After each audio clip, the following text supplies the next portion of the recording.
confiance dans la jeunesse en particulier, parce que ce qui va se passer le 7 octobre, comme je l'ai dit, c'est votre avenir qui se joue le 7 octobre, ce n'est pas le mien.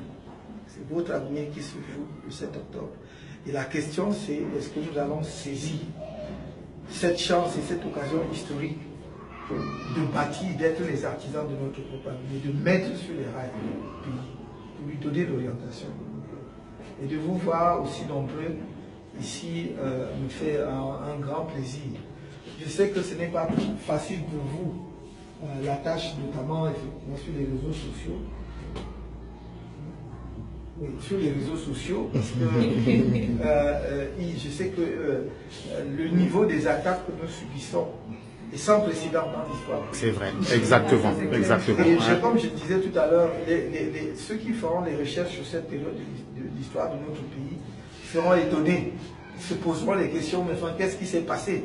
C'est une bombe, c'est la bombe atomique qu'on lâche sur Hiroshima. Oui, non, c'est vraiment de cet ordre. Mais vous devez rester confiant parce que je reviens toujours à ce proverbe bien africain qui dit on ne jette la pierre qu'à un arbre qui porte des fruits. Si on nous a ciblés de façon aussi brutale et systématique, depuis notamment que vous m'avez fait l'honneur d'investir ma candidature comme porte-flambeau de notre parti les 14, 15 et 16 avril dernier, ce n'est pas un hasard. Ils ne sont pas dupes. Et c'est parce qu'ils ne sont pas dupes qu'ils veulent brouiller complètement à la fois notre message et brouiller, j'allais dire, l'image de votre candidat dans l'opinion. Et c'est à vous, et je vous fais confiance, de trouver l'intelligence nécessaire pour donner la bonne réponse, la bonne réplique. Et de ne jamais jouer sur le terrain de l'adversaire. C'est ce que je voudrais. Si j'ai un petit message à dire, ne jouez jamais sur le terrain de l'adversaire, jouez toujours sur votre propre terrain. Soit vous l'amenez à jouer sur le vôtre, soit vous le laissez jouer sur le sien et vous jouez sur le vôtre. Dès lors que vous jouez sur son terrain, il vous bat, puisqu'il sait pourquoi. Il vous y a amené là-bas. Voilà. Ouais. Mais si soit vous l'amenez à jouer sur votre terrain, et l'amener à jouer sur votre terrain, pour nous c'est quoi? C'est d'expliquer aux Camerounais le programme extraordinaire que nous avons. Peut-être que vous ne le savez pas.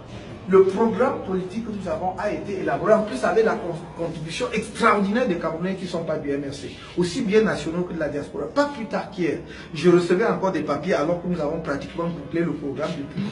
Des papiers qui me donnaient encore, faisaient encore des idées, notamment en matière dans le domaine de l'énergie et autres. Ça veut dire que les Camerounais croient en nous et croient en notre programme. Mais je vous dis des gens qui ne sont pas militants du MRC. Donc, expliquez-leur.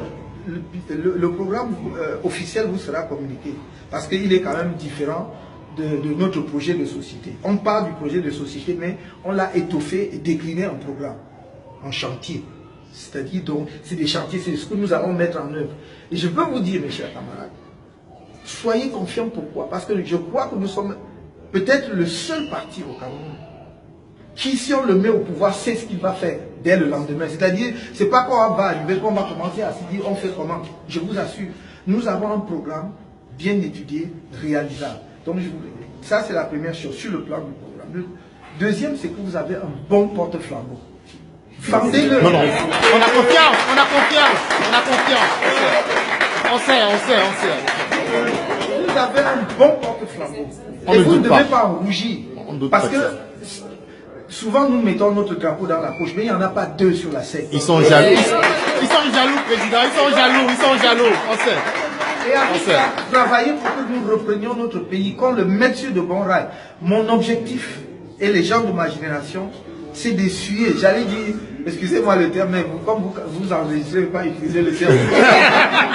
Parce que j'allais dire, on a fait partout, donc il faut que nous nettoyons. Oui. Donc c'est vraiment ça, on veut remettre le pays sur de bons rails et vous donner. Parce que si quelqu'un vous dit que dans 15 ans, je peux encore faire quoi, c'est qu'il ment. J'espère que je ne serai pas mort, mais je ne peux pas être en train de courir, monter et descendre comme je le fais aujourd'hui. Donc, il faut que vous compreniez que nous voulons mettre devant et vous passer le témoin. Parce que ce pays est un pays de talent. Pour que qu'ensemble nous issions le Cameroun au niveau où il mérite d'être. Donc, je vous fais confiance. Président, les populations de l'Ouest vous attendent dans 2 jours. Vous êtes déjà prêt pour les rencontrer? Je suis prêt pour rencontrer les populations de toutes les régions du Cameroun. Merci, président.